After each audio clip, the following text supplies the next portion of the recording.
Olá, pessoal, sejam bem-vindos a mais um episódio do nosso podcast Viva Rituale. E hoje nós estamos continuando mais um episódio da nossa série Sono pra quê? E hoje a gente vai conversar um pouquinho sobre um ponto delicado e que muitas pessoas buscam, que é remédio. Remédio ou suplementos para sono, porque todo mundo quer a famosa pílula mágica.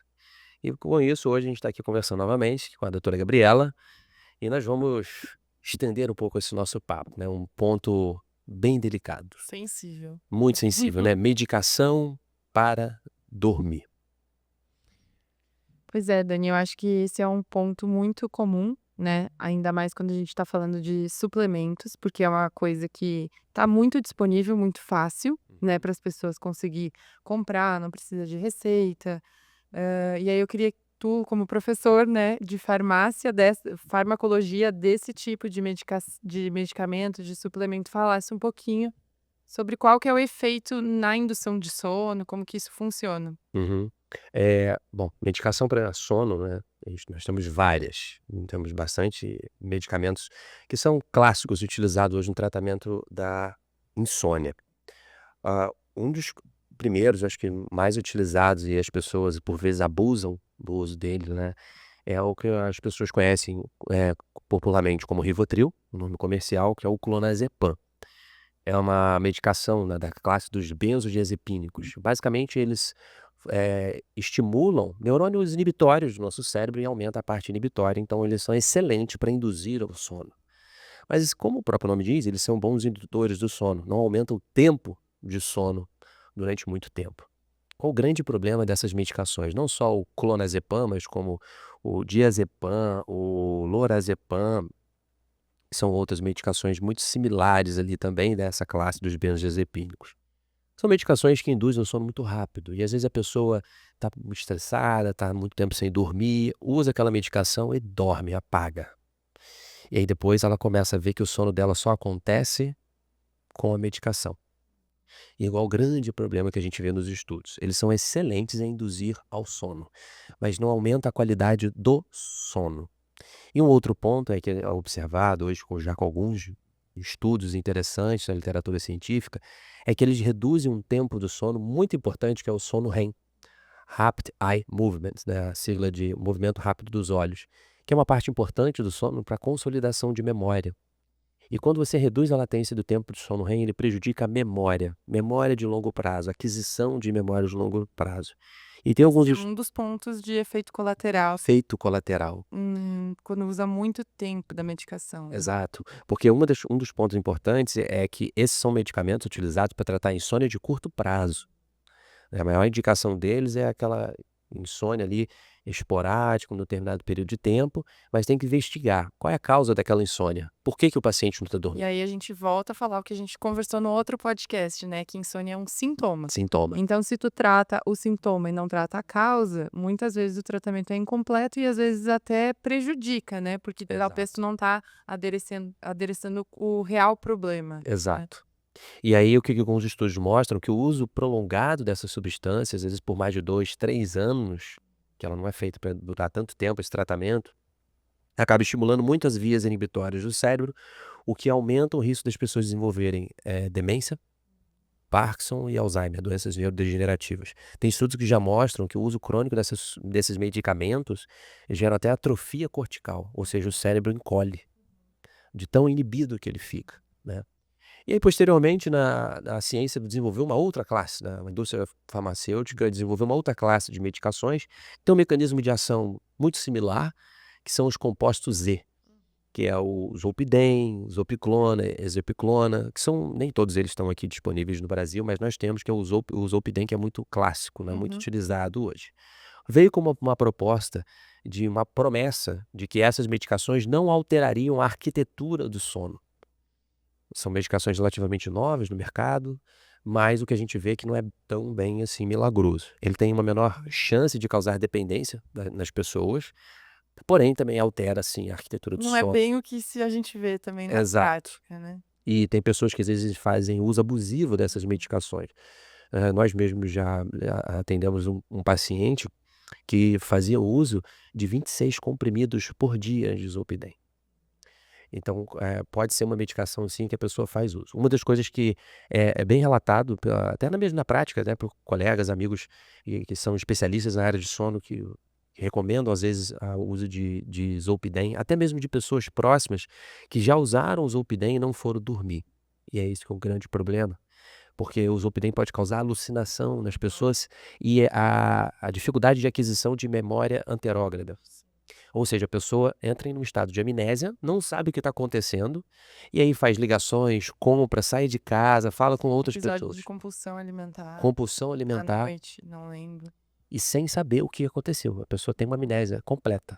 Então é muito importante orientar que quando as pessoas forem fazer o uso de Zolpidem ou de suas outras medicações similares, é que elas tomem o medicamento e vá dormir. Hum. Não mexa no celular, não fica assistindo televisão, porque ela pode alucinar. Esse é um ponto importante, porque existe algumas recomendações, de fato, para o uso dessas medicações. Acho que esse lugar também é para a gente falar sobre isso, assim, né?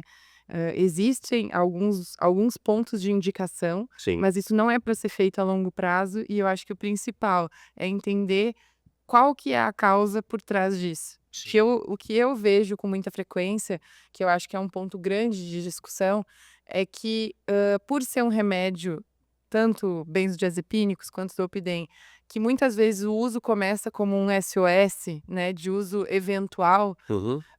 parece que usar ele é menos nocivo ou menos ruim do que tu usar um remédio, por exemplo, para tratar a ansiedade ou Sim. tratar a depressão. Porque tratar a depressão, tratar a ansiedade é tu usar um remédio todos os dias, né? Uhum. Que é um de uso contínuo. O efeito farmacológico é totalmente diferente. Sim. Tu precisa dele de forma contínua.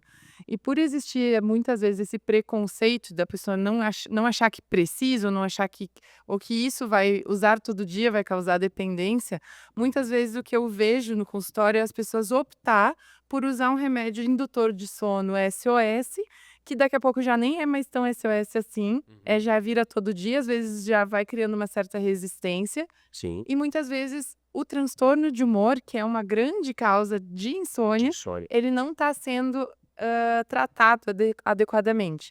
E que não necessariamente precisa ser com um remédio, né? Mas às vezes a própria terapia, que inclusive é a primeira linha de tratamento da insônia, né? O Sim. TCC.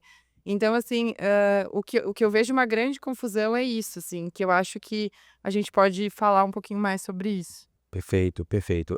Acho que é importante a gente ressaltar aqui também para as pessoas que estão nos ouvindo, a gente vê um movimento de muitos pacientes, muitas pessoas que hoje são contra medicações. Não quero tomar remédio, isso faz mal, prefiro não usar remédio. Só que aí está um ponto muito sensível, né? As pessoas podem se tornar, elas podem ter uma vida menos dependente de medicações, desde que elas façam o básico para não depender das medicações, que são modificações de hábitos de estilo Hum. de vida. E às vezes as medicações vão ajudar elas nesse processo para não serem dependentes das medicações a longo prazo. Uhum. Pode ser uma bengala de um momento Exato. específico da vida, né, que a pessoa está passando. Imagina uma tala, uma muleta que a pessoa vai ter que usar ali durante um determinado período de tempo para se recuperar, para se reabilitar. E eu acho que é exatamente nesse movimento entre não querer o remédio, mas ao mesmo tempo não querer mudar grandes coisas, que a pessoa vai para o mundo do suplemento, Suplemento. que daí substitui o remédio, que é um remédio, né, Sim. aquela coisa que precisa de receita, que está na farmácia, Foi estudado, vários estudos e de longo prazo. troca por uma pílula ou um pó ou uma caixinha com várias coisas, ou Sim. manipula Uhum. coisas que podem ser personalizadas, sem uma grande evidência. Perfeito. Podemos abrir essa caixa. Vamos abrir essa caixa, uma caixa complexa, uma caixa que pode agradar a uns e causar a ira de outros.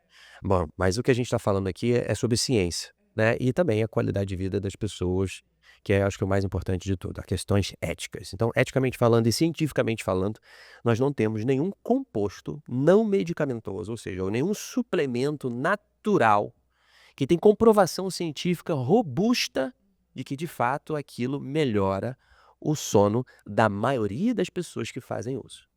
Nós temos algumas substâncias como valeriana, como a própria melatonina que já foi sintetizada, a Magnésio. magnésio, que são os que a gente tem mais evidência científica de que são substâncias que podem ajudar o paciente a melhorar a qualidade do sono.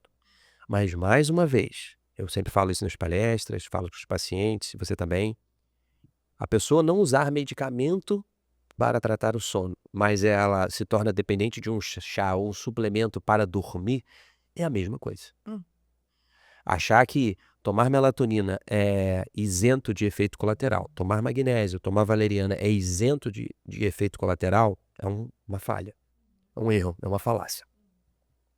Mesmo os suplementos, dependendo como eles são tomados, na dose como eles são tomados, na forma como eles são tomados, eles podem sim gerar efeitos colaterais. Até porque eu acho que eles têm funções diferentes, né, Completamente assim, diferentes. tanto farmacologicamente falando, Uhum. quanto no sentido, assim, se vende como sendo algo para o sono. Sim. E o sono, quando a gente avalia sono ou insônia, né, a falta de sono de qualidade ou de quantidade, existem muitas causas e muitos determinantes. Então, quando a gente vai falar de um uso de melatonina, ele tem uma função Sim. muito diferente de falar de um uso de uma valeriana, de um chá Magnésio. de valeriana, um extrato que vai ser calmante, né? Porque quando a gente fala de melatonina, a gente está falando também de ciclo circadiano, a gente está falando de jet lag, a gente está falando de distúrbios, por exemplo, de realmente detectar o escuro e a luminosidade. Então, a gente está falando de opacidade de retina, de catarata, de outras coisas que vão impactar o ciclo circadiano e a melatonina. Ciclo menstrual. Ciclo menstrual. Então, assim, Dor. quando a gente está falando de valeriana, é um outro mundo. A gente vai estar tratando questões, talvez, de ansiedade, talvez de uma coisa que vai ser mais calmante. Então, usar tudo de uma forma assim, eu tô tomando isso aqui para sono. Não faz sentido, né? Porque a gente está fazendo meio que pegando vários recursos para tratar algo que a gente nem sabe direito por quê e qual que é a causa, Sim. né? Eu como professor de farmacologia, eu sempre falo para meus alunos na faculdade de medicina. Eu ensino medicamentos, trabalhei para a indústria farmacológica, farmacêutica, e sempre trago uma pergunta para os futuros médicos. Essas medicações curam doenças? E eles entendem que essas medicações, na maioria delas, elas não curam doenças. Elas fazem ingestão de sintoma. Da mesma forma quando a gente fala de insônia. As medicações e suplementos que são utilizados, eles não curam a insônia do paciente. Eles ajudam a reduzir o sintoma de insônia. Mas a causa continua ali. Ela continua coexistindo com o indivíduo. E na maioria Dá das para fazer vezes, um paralelo com dor. com dor né? também. Tipo assim, é muito. Ninguém quer sentir dor. Tá tudo bem, eventualmente, usar um analgésico para dor. O que não tá tudo bem é viver de analgésico e não entender e não tratar a causa da Causa da dor. dor, exato. Né? E é muito semelhante a isso, porque a insônia, ela deixa a pessoa disfuncional. Sim. Então, é compreensível que a pessoa busque fórmulas mágicas para aliviar esse sofrimento que é não dormir. A pessoa fica muito ruim no dia seguinte que ela dorme mal, né? Então, dependendo da circunstância da vida e o momento e enfim, as comorbidades, eventualmente até faz sentido usar um remédio para dormir ou um Sim. suplemento para dormir. A grande questão é fazer isso de uma forma inconsciente, de uma forma sem acompanhamento, de uma forma onde tu não tem um plano estruturado de para onde isso vai, né? Porque eu acho que o grande ponto é traçar um plano de ir na causa do problema. Se a gente não tá indo na causa, a gente tá só controlando sintoma, tem algo errado. Exato, exatamente. Acho que é importante que as pessoas entendam isso. Não compre um remédio ou um suplemento, não estou dormindo direito, vou comprar. A primeira coisa que as pessoas pensam é um suplemento ou medicamento. Elas não pensam em, por que eu não estou dormindo? O que aconteceu? Será que eu estou mais estressado? Eu estou passando por um período difícil da minha vida? Eu tenho provas, eu falo isso muito para meus alunos. Às vezes, na época de semana de prova, degringola tudo, né? Então, às vezes, você está passando por um estresse. Às vezes, você mudou a sua alimentação, fez uma viagem que mudou, né, o fuso horário. Sim. Tá assistindo televisão tarde da noite, muito tempo, passa muitas horas sentado e trabalhando na frente de uma tela, não faz atividade física, tudo isso são fatores que influenciam diretamente no sono, né? E quando a pessoa não dorme, ela tenta buscar um conforto rápido, uma resolução rápida. Mas sinto lhes dizer que, infelizmente, não existe pílula mágica para tudo. Não existe suplemento mágico para tudo. Não existe um medicamento ou um suplemento que você toma, ele serve para tudo, inclusive para o seu sono. Então é multifatorial. O exercício não, tô brincando. Exato, é multifatorial. Aham. Aí precisa entender que, tem que entender o objetivo, Porque é um buscar a causa. É um processo, processo, leva né, tempo. e as pessoas têm uma urgência de resolver aquele problema, né, seja e aí entra todos os mundos da MEV, né, entra a questão da alimentação, entra a questão do exercício, a gente quer um resultado muito rápido, Uhum. e ficar no desconforto de uma noite mal dormida é muito ruim. É muito ruim. E muitas vezes a pessoa não tá afim de buscar o processo que é: "Ah, vou me expor à luz de manhã, vou abrir 1 hora do dia para fazer uma atividade de relaxamento". A Uhum. pessoa não tá afim de olhar para isso, ela vai buscar algo que seja rápido e que acha às vezes até existe um efeito até placebo de que melhore com um determinado suplemento. O que a gente vê muito também com as drogas, né, com o Zolpidem, é que existe uma dependência comportamental, não é nem química, Sim, né. existe. A pessoa que usa todo dia Zolpidem, ela precisa carregar ele na bolsa, porque ela acha que mesmo que ela não use, ela tem ele ali, porque vai que ela não durma, Hum. né. Então tem que ter aquela pílula rápida de que ela tem a garantia que ela vai dormir. E isso é muito complexo, né, A dependência psicológica. psicológico. Isso ocorre também com pessoas que têm síndrome do pânico, por exemplo. E que andam às vezes com o Rivotril na bolsa. Eu já presenciei uma pessoa tendo uma crise de pânico, porque quando ela abriu a bolsa e percebeu que o seu medicamento não estava na bolsa. Ela teve crise na hora. "Ah, mas não trouxe meu medicamento. Ai, meu Deus, vou passar mal". E passou mal. Ela teve realmente uma crise de pânico, simplesmente pelo fato dela não carregar o medicamento com ela. Então isso é uma dependência psicológica, Sim. né. Ela não teve nada, passou o dia sem o medicamento. É algo que piora É um a processo. ansiedade. Exato, piora o que? A ansiedade. Então se não tratar a ansiedade de base, ou a depressão, inclusive existe os benzodiazepínicos, né, Rivotril e tal, eles são ansiolíticos. Eles são medicações que são utilizados para tratar a ansiedade, Tem. mas de uma forma diferente. E eles têm um componente que é indutor do sono, dependendo da dose. Uhum. Assim como existem antidepressivos, como mirtazapina, trazodona, que são outros medicamentos antidepressivos com um mecanismo de ação completamente diferente, mas que têm ações que a gente chama de sedativas e que ajudam a pessoa a relaxar e engrenar ali no sono, mas também interferem na qualidade desse sono, né. É claro, algumas dessas pessoas que fazem uso dessas medicações, por exemplo, elas podem estar se expondo a risco. Vamos supor, um paciente com sobrepeso ou obesidade, com aquele acúmulo de adiposidade visceral, né, aquela barriga grande, dura, projetada para frente. Esse é um paciente que, por vezes, pode ter apneia ou hipopneia e ronca. E esse ronco, quando você faz o uso de uma medicação para dormir, como um benzodiazepínico, ele gera um relaxamento muscular muito acentuado. Piora. Piora a apneia Ai, dele. né. Ou seja, piorando a apneia, diminui a oxigenação no cérebro.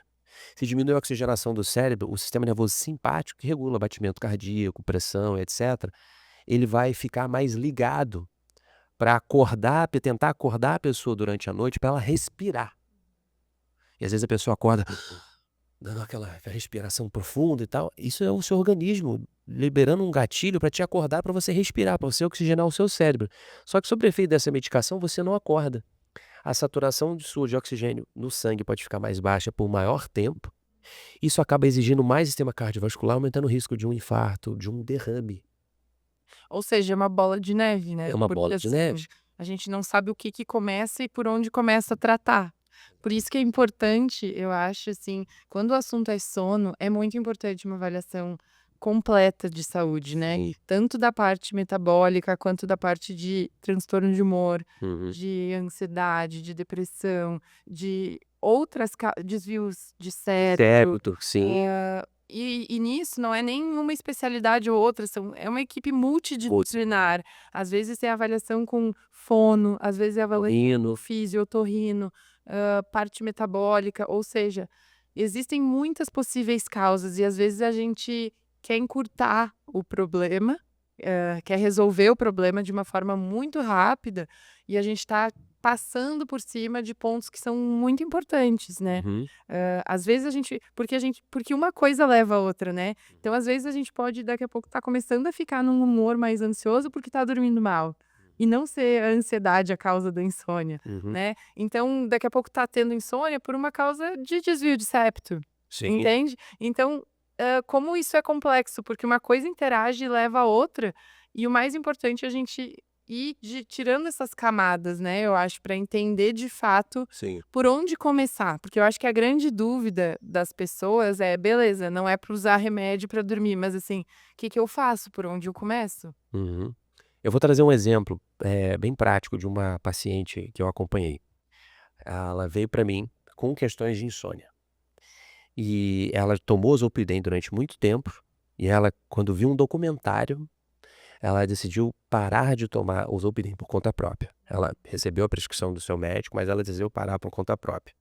E aí ela começou a introduzir melatonina. Começou com doses pequenas de 1 miligrama, 3, 5, 10.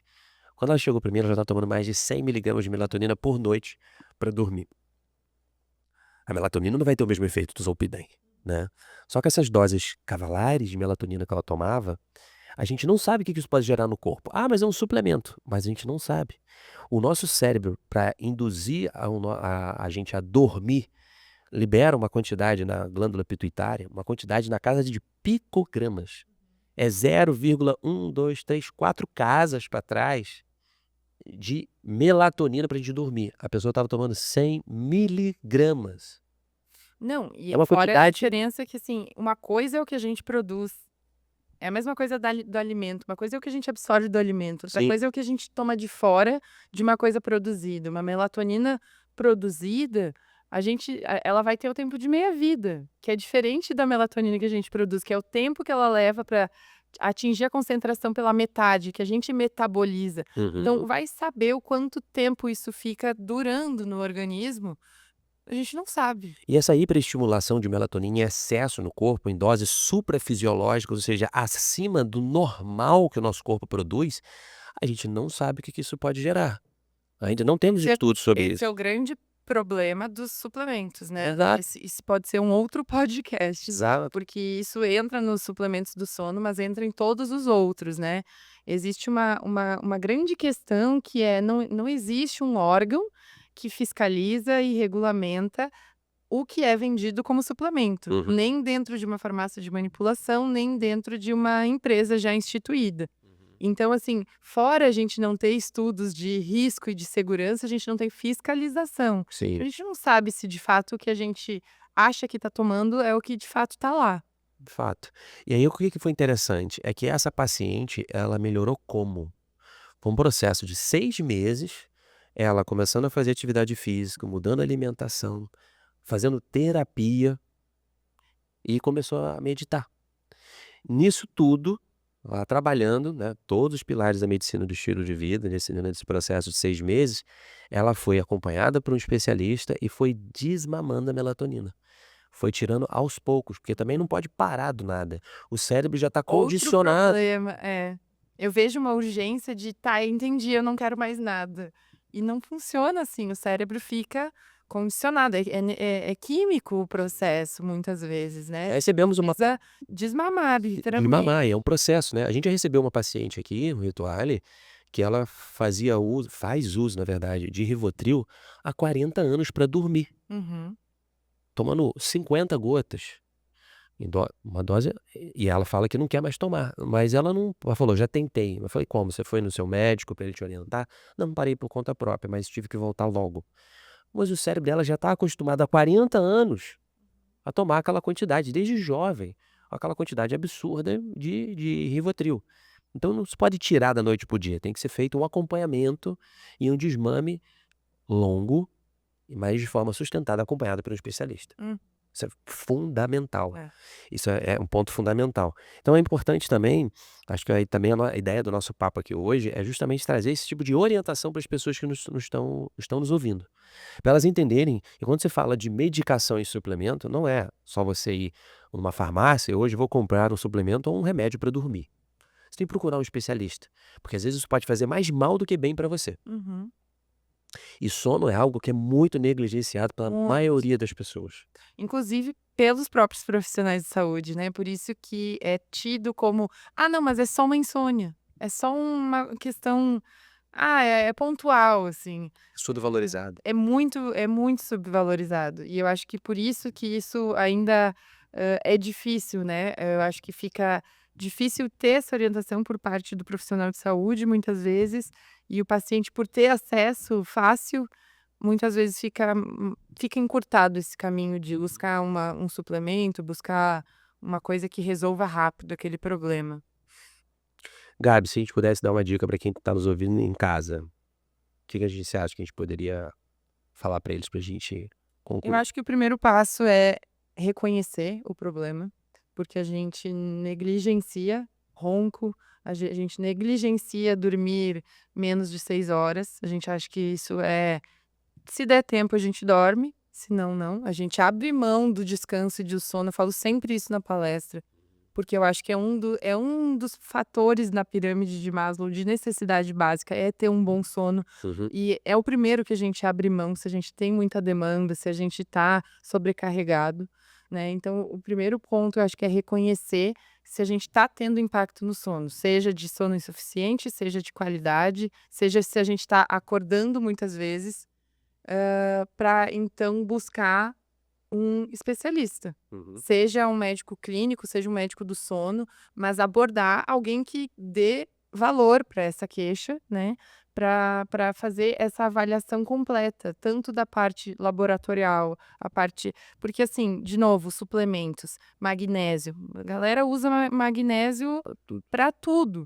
E de fato existe alguma evidência do magnésio? Até existe, mas assim, de novo, quando tem deficiência, a gente tem que avaliar isso de uma forma mais completa. Às vezes pode ser tireoide, às vezes Uhum. pode ser outras N causas possíveis de distúrbios metabólicos que podem estar relacionados a isso.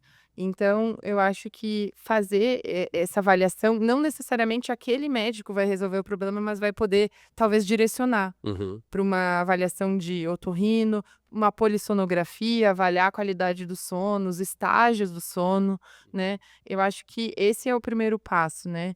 Quem normalmente prescreve esse tipo de medicação daí controlada acaba sendo mais psiquiatra, neuro, né. A gente acaba, indo para essas áreas, então são especialistas que eu acho que podem ajudar, orientar esse desmame ou troca ou de medicação, né, ou daqui a pouco tratar algum distúrbio de humor que possa estar associado. A terapia com psicólogo é fundamental. Nível de evidência 1A. É a primeira, Terapia sempre, cognitivo-comportamental para insônia. sim. É, Independente de ter distúrbio de humor associado, exato, que eu acho que esse é um ponto importante. exato. Parece que terapia é porque a gente está muito ansioso ou com algum problema, mas na verdade existem técnicas, né, de Uhum. TCC voltadas para a insônia, diário do sono, um monte de avaliações possíveis para fazer. Perfeito. Fora aquelas outras estratégias que daí a gente conversou já no outro podcast de Uhum. higiene do sono, né. Perfeito. Ainda falando sobre substâncias, né, você falou do magnésio, me lembrei de uma coisa que é importante. As pessoas acham que é só mais um suplemento, mas, por exemplo, magnésio, se você errar na dose, magnésio pode gerar arritmias cardíacas graves, as pessoas podem ir a óbito. Então é importante, ter essa orientação. Não é porque é natural, porque não é natural, foi isolado. Porque faz bem, totalmente faz bem. Então existem riscos, né, Tá. ali alinhados. Falando mais de 2 substâncias que acho que são interessantes também para a gente trazer aqui, é a questão do álcool e do café, da cafeína, né. O álcool, por exemplo, né, as pessoas às vezes chegam em casa um dia cansadas de trabalho e fala: "Eu mereço.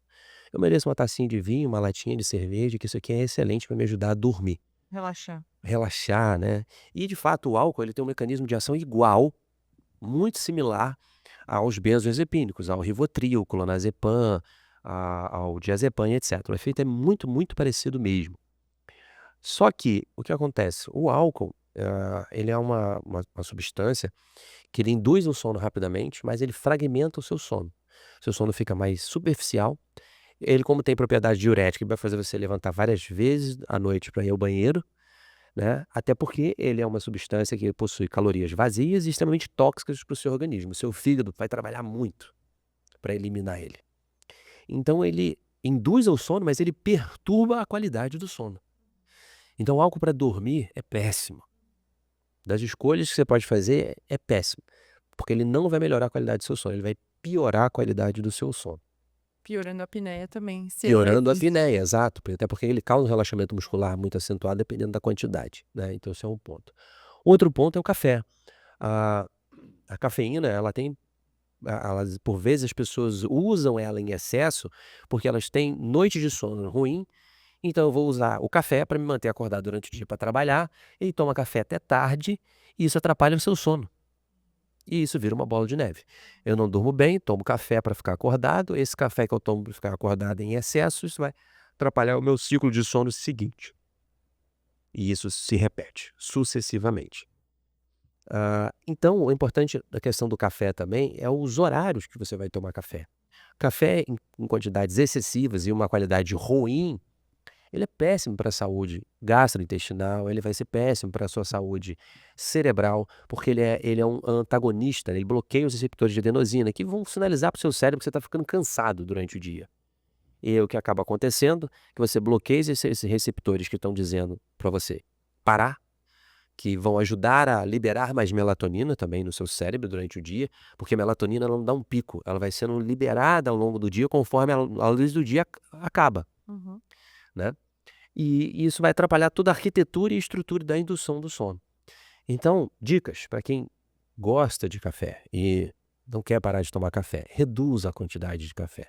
Não tome café 1 hora depois que você, até 1 hora do horário que você acordou, porque ela pode atrapalhar o seu pico de cortisol para estabelecer a sua vigília, seu estado acordado durante o dia. E evite tomar café depois de 2, 3 horas da tarde. Porque o tempo de efeito do café no nosso corpo dura entre 4 e 7 horas. E se você toma café muito tarde, ou qualquer outra substância que tem cafeína também, inclusive pré-treinos, que hoje em dia super coffee, power coffee, Eu ultra ia coffee, falar sobre esse ponto. complexo, porque isso acaba também atrapalhando, porque as quantidades de Não é cafeína só que o tem ali, café da bebida, né, é o café do pré-treino, a cafeína do cafeína do pré-treino. pré-treino, uma quantidade de 3, 4, 5, às vezes 10 cafezinhos numa vez só. Uhum. Então isso pode atrapalhar bastante, né? Eu até brinco, eu falo que pré-treino, pré-treino e energético não é tão energético assim, porque ele não te dá energia, ele mascara a sensação de cansaço. Porque uma coisa para ser considerada energética, ela tem que te dar substrato para o seu músculo e cérebro trabalhar, são os açúcares, Uhum, carboidrato. Carboidrato é energético. Que ele é substrato para se transformar em ATP, né, e glicose para o músculo trabalhar, que o músculo precisa de carboidrato, o cérebro precisa de carboidrato. Agora, quando você toma muita cafeína, ele não te dá energia, ele mascara a sensação de cansaço. Então você fica hiperestimulado, faz uma descarga simpática, aumenta a pressão, taquicardia, taquipneia. E aí dá exatamente aquela sensação do final do dia de, estou exausto, mas eu não consigo dormir. Uhum. Porque é isso, né, é uma hiperestimulação e uma dificuldade de iniciar o sono. E às vezes as pessoas que têm problemas de insônia, às vezes estão fazendo uso abusivo dos pré-treinos, de forma errada. Porque, eu tô o dia inteiro cansado, vou treinar à noite, vou tomar um pré-treino à noite. É péssimo para a qualidade do seu sono. E são ajustes que são simples, né, Sim. a gente até não acredita às vezes que pode ser. Eu vejo muito isso no consultório, assim, "Não, mas nem é tanto café assim", Uhum. ou "Nem é tanto assim", ou "Não, mas é só depois do almoço e às 3 da tarde", ou "Ah, mas é só uma taça de vinho", como se pequenas mudanças não tivessem grandes impactos, e no sono a gente vê que tem impacto. O fato simplesmente de introduzir um exercício de manhã muda completamente a disposição do dia e o sono da noite. Então, assim, são pequenos ajustes não farmacológicos, às vezes, Às vezes. que precisam ser feitos. Uma coisa que eu sempre, tento trazer também para os pacientes no consultório é o seguinte: quando a pessoa vem com esse discurso, né: "Ah, mas não tomo tanto café assim". "Não, mas é só uma tacinha de vinho". Testa reduzir e vê como vai ser o seu sono. Então é assim, eu acho que uma coisa que é muito válida também quando a gente fala de sono, é as pessoas testarem. Uma coisa é o que a ciência mostra, o que funciona para a maioria das pessoas, outra coisa é aquilo que funciona para você também. Uhum. A ciência ela está aí para a gente validar processos, procedimentos, substâncias e medicamentos para com fins terapêuticos. Mas a gente não pode esquecer da individualidade de cada um. Claro. Então é importante também o paciente experimentar, né? Eu não consigo fazer, eu só faço exercício à noite. De manhã para mim vai ser ruim. Mas já testou para ver se o exercício de manhã não melhora o seu sono à noite? Uhum. Experimenta. Porque às Ficar vezes aberto, né, estar a aberto. conhecer a si mesmo. Exato. Porque às vezes a gente acha que se conhece, mas a gente se perde com tanta cobrança, tanta informação no dia a dia, que a gente para de prestar atenção do pedido de socorro que o nosso corpo às vezes dá.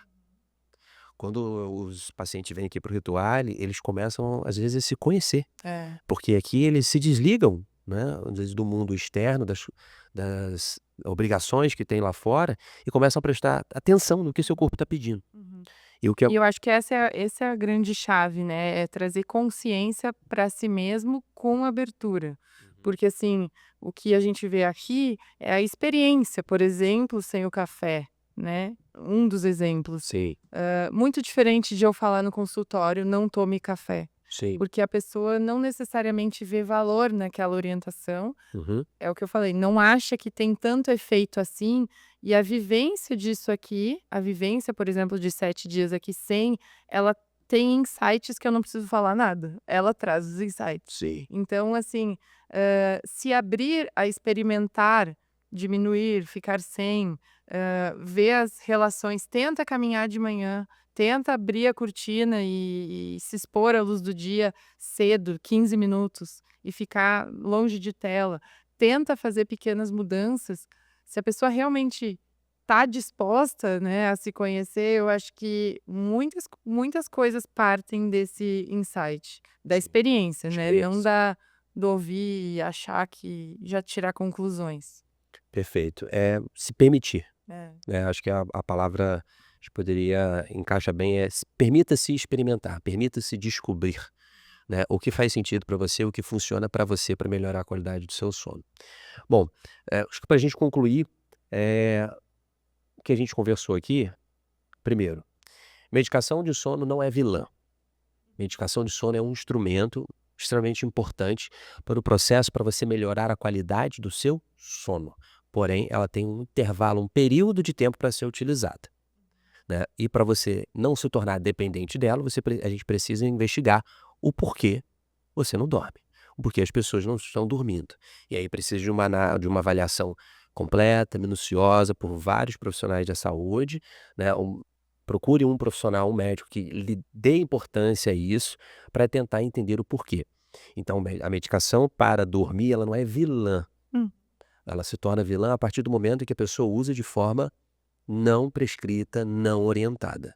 E aí, quando o sono dela é dependente disso, aí isso começa a fazer mal. Segundo ponto, suplementos, eu acho que é a mesma coisa. O suplemento não é o vilão, mas ele não pode ser a solução. Uhum.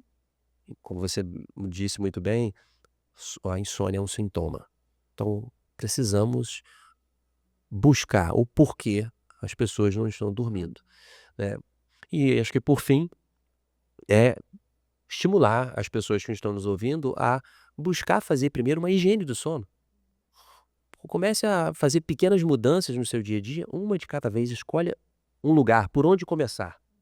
Talvez começar a fazer exercício de manhã, talvez reduzir a quantidade de café, não tomar o café depois do almoço, né, reduzir o tempo de tela, ler um livro antes de dormir, adotar pequenas ações que possam ajudar você a fazer essa higiene do sono, para melhorar o seu sono.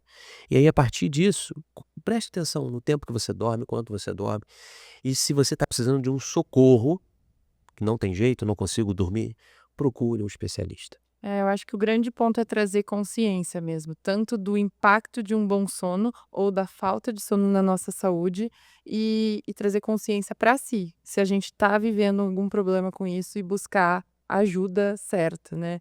Não subestimar e não mascarar. Uhum, Eu acho que esse é o grande recado. perfeito. Gente, para você que chegou até aqui, muito obrigado por participar, por ter ouvido a gente. A gente trouxe uma conversa bem franca, bem simples, para tentar trazer conhecimento para as pessoas, para você que está em casa nos assistindo, sobre o que você pode estar fazendo para melhorar a qualidade do seu sono. Se você achou que esse conteúdo foi relevante para você, não deixe de curtir aqui o nosso vídeo para estimular que a gente continue produzindo esses conteúdos ricos para vocês. Se você tem alguma dúvida, comente aqui embaixo, que assim que possível a gente responde vocês.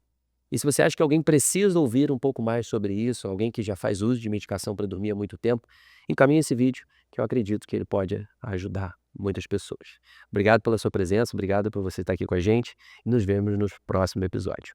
Tchau, tchau.